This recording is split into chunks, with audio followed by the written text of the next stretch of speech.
Everybody groaned when the fire alarm began to ring.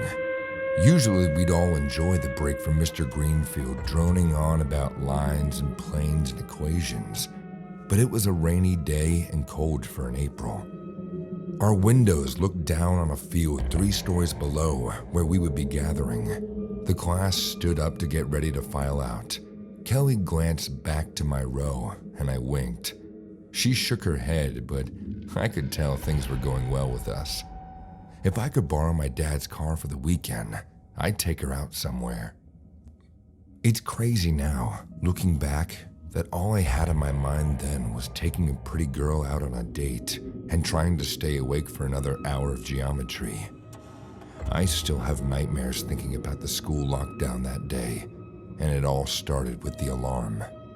Before we could form a line for the fire drill, someone outside of the class screamed. It had a ripple effect over all of us. Mr. Greenfield frowned, then motioned for everyone to stay where they were. He walked over to the door and stuck his head out into the hallway. Our classroom was quiet, with a few isolated patches of whispering. "Joey," my buddy Klein whispered from the row of desks behind me. "Think it's real fire?" "I don't know, but if..." There was another scream. This one was closer, just from down the hallway. Mr. Greenfield jerked his head back through the door so quickly that he slipped and knocked over a desk. Several students helped him up, peppering him with questions the entire time. Greenfield ignored them. As soon as he was back up on his feet, he drove the door and slammed it shut, then turned the lock. "Everyone stay calm and get under your desks," Mr. Greenfield said, flipping off the lights. I hesitated for a moment, but we could all see the terrified expression on our teacher's face, even in the dim room. The only light came in from the hallway, leaking in through the glass window set in the door. All of us slipped under our desks, crouching or sitting or kneeling. The screaming started again, several voices this time, all of them close. Kelly was sitting under her desk, looking back at me. She mouthed the words, "What's happening?" All I could do was shrug. I'd been in a lockdown once before when I was in middle school, but this felt different. There was a thump against the door, shaking in its frame. A few of my classmates gasped. One even laughed, though it was strained, probably an involuntary reaction. Mr. Greenfield was crouched next to his large desk, eyes locked on the door. He was feeling around on the surface of the desk. After a few frantic moments, I saw his hand wrapped around a pair of scissors. Another thud against the classroom door, and now there was a shadow filling up the window. The glass was so hazy, so it was difficult to make out the details, but whoever was standing in the hallway was massive. I heard a whimper from a few rows back, but it was too dark to see who made the sound. Someone else hissed for them to be quiet, and ironically, the second noise went much louder than the first. Another sound became apparent in the silence that came after the hiss. Somebody was trying the doorknob to get into the classroom. Carefully, slowly, I inched my phone out of my pocket and dialed 3 numbers. I didn't have time to say anything to the 911 dispatcher. As soon as the call connected, the door bust open. Whoever was in the hall must have kicked through the lock. Mr. Greenfield jumped up, scissors held high like the world's saddest spear. The man from the hallway hit Mr. Greenfield with a nasty punch before the scissors could connect.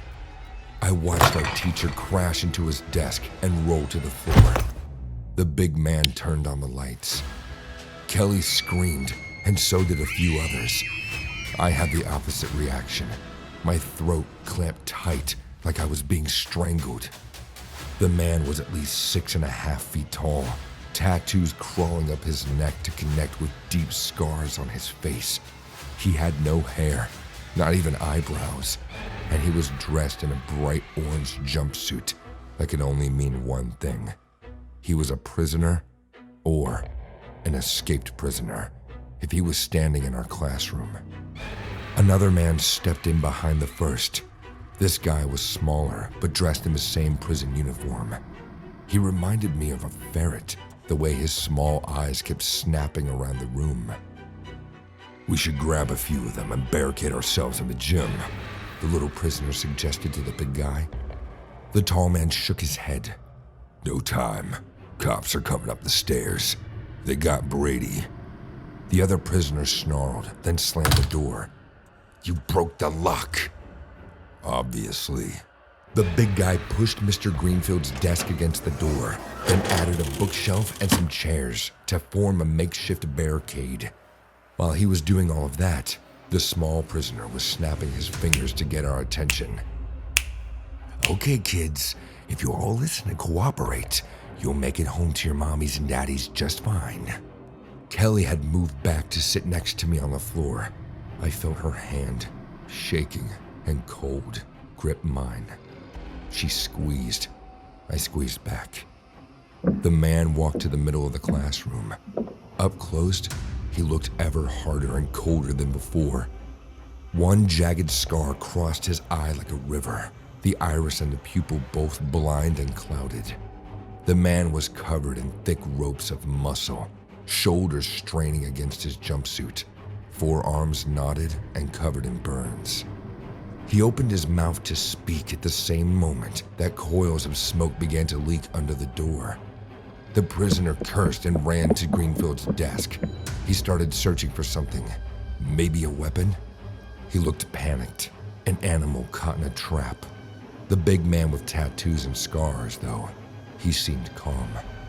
He stared at the vapors rolling in through the gaps in his barricade. When the smoke got to me and Kelly, we both started to cough. I found out later that it was tear gas and that the police were just on the other side of the classroom door. All I knew then was it was getting hard to breathe. My eyes were red and watering. Kelly wrapped her arms around me and I hugged her back. I lost track of the little guy, but never the other prisoner. The big man didn't cough once. He just calmly walked over to the rows of windows looking out, stopping at the one nearest to my desk. It was the same window I'd been staring out at 10 minutes earlier when the fire alarm went off. The prisoner looked over the classroom once. We made eye contact for a moment. As gruesome as the man looked, I didn't think he wanted to hurt any of us. He could have. The guy could have taken us hostage, could have fought. Instead, he opened the window. I was surprised he fit. For his size, the prisoner was agile, slipping through the open window one leg at a time. Maybe he thought he could survive the drop. It was 3 stories, but I've known some big guys who thought all that muscle made them invincible.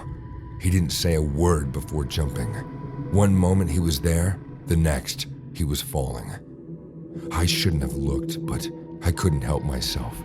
While the cops were breaking in through the barricade and tear gas was filling the room, the little prisoner was screaming that he surrendered. I walked over to open the window. He was sprawled out on the stone pathway that ran around the perimeter of the school.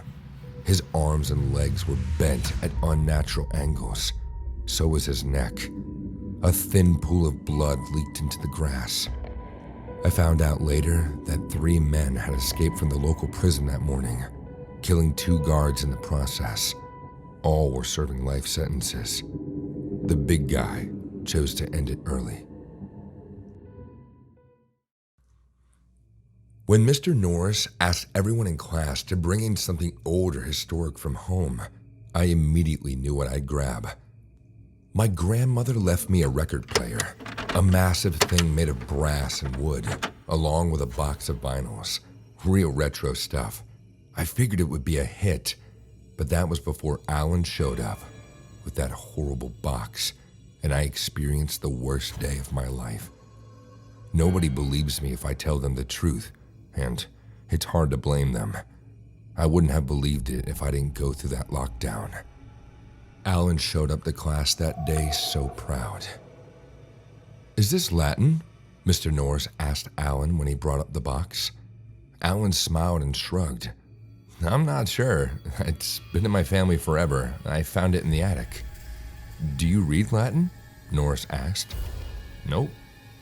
Norris twisted the box this way and that way.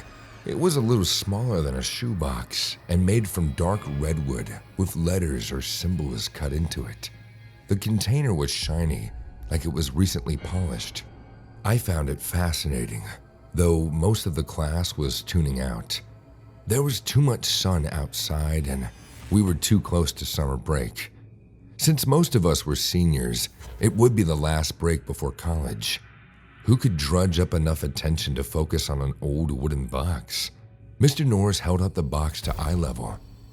"Well, I read Latin, kind of," he said. "And I think this artifact you brought in, Alan, is very old."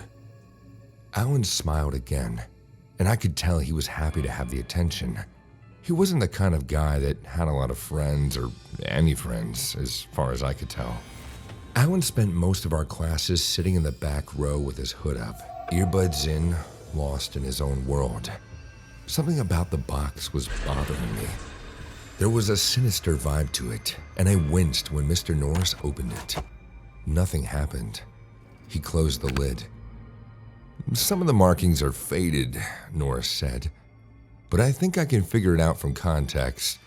Basically, it's saying that there's an invisible hunger trapped in the box, and there's a warning that you should never release it unless you're among enemies." Hey class, are we enemies?" "Depends on whether you let us skip the quiz tomorrow," I replied. That got some chuckles and a smile from our teacher. He cleared his throat and read slowly in a language I didn't recognize. Latin, I guess. Again, nothing happened. At first. After a long moment, the lid of the box creaked open on its own. Alan frowned. "What in the world?" Mr. Norris began. He screamed. Inky fingers came pouring out of the box like a stream of motor oil. They blended together until they splashed on the floor. Then they separated into 20 or 30 shadowy creatures, each maybe 3 feet tall. They reminded me of imps or goblins, but featureless, just dark silhouettes. A few kids in my class screamed. I was glued to my seat, staring at the monsters, wondering if it was some trick. Maybe the box was a projector and they were holograms. One of the inky things jumped onto Alan, wrapping long limbs around his chest. The monster reached up towards Alan's face, put its fingers into his mouth, and pulled his jaw open wider and wider until I heard tendons popping. The guy was trying to scream, but the imp oozed into his mouth, and there was only a wet gurgle. After a second, Alan closed his mouth and looked around the room calmly. We were all stupefied, even Mr. Norris. None of us noticed a second creature climbing up the wall behind the teacher until it was too late. It leaped on his back, and just like Alan, he forced his way inside of his mouth. That broke the paralysis over the class. Desks and chairs went flying as we scrambled to run out of the room. Kids got knocked over, tripped, and slammed into each other like a mad rush. It was chaos. All the while, those little shadowy freaks were jumping around and clawing at anyone that they could get their hands on. I made it out of the room with a few others. The last thing I heard was Mr. Norris on the phone with the front desk. "Possible threat," I heard him say. "We need to lock down the school." A lockdown? We'd be trapped inside the school with the things from the box. Somewhere, someone pulled a fire alarm. Kids came flooding into the hallway. "Get back in your rooms," I yelled, fighting against the rush. "It's not safe. It's not." The creatures made it into the hall, and all hell let loose. The lights went out into the red emergency bulbs. There was screaming and shouting, and monsters everywhere dragging my classmates down and forcing their jaws open. In all of the insanity, I managed to slip into a janitor's closet and lock myself in. Somebody began pounding on the door, but I just curled into a ball and tried to cover my ears to block the shrieking. The noise stopped soon enough. probably minutes after I got into the closet, but it felt much longer. I counted to 300, then slowly opened the door. The hallway was empty. A few steps from my hiding place, though, I saw a shadow at the end of the hall. It was still dark, with only the red glow from the emergency lights to see by, but I could tell whatever was casting that shadow was short and moving towards me. I considered diving back into the janitor's closet, but my original classroom was closer now. Besides, I hoped that would be the last place the monsters would look, since that's where it all started. I ran as quietly as I could, ducked into the room's open door, and gently pressed it shut. The lock turned with a satisfying click. I let out a long breath. The class was dark and thankfully empty. Alan's wooden box was lying on the floor, still open. The room was cold and got colder the closer I walked towards the container. How could so many creatures come out of such a small place? Before I could get any closer to it, I heard the horrifying rattle of someone trying the locked door. The rattle quickly escalated into scratching, then slamming. They were going to get me.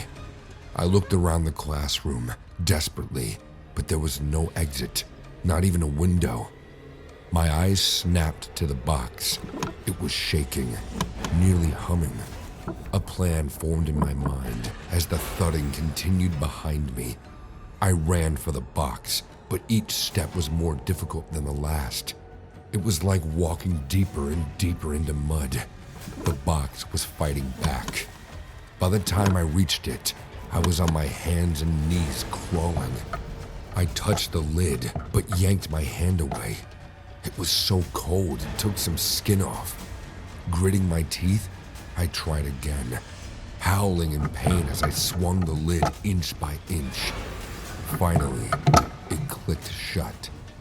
There was a chorus of screaming from out in the hallway, horrible screeching that got louder and louder until I couldn't even block it out with my hands over my ears. That was the last thing I heard before blacking out. When I woke up, the lights were back on in the school. 2 paramedics were kneeling down next to me, checking my vitals. They loaded me up in a stretcher, even though I insisted I could walk. I was only in the hospital for a day, just for observation. Then, a week later, I was back in school. Nobody remembered what happened. Nobody but me. Our administration blamed the incident on a gas leak, and any weirdness was attributed to the fumes. There was no sign of Alan's box, and I was reluctant to ask him about it.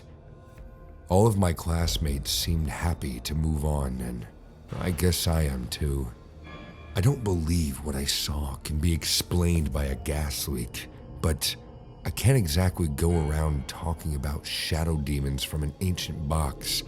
I'd get strange looks. Speaking of, sometimes just from the corner of my eye, I think I catch some of my classmates staring at me. Mr. Norris looks at me too.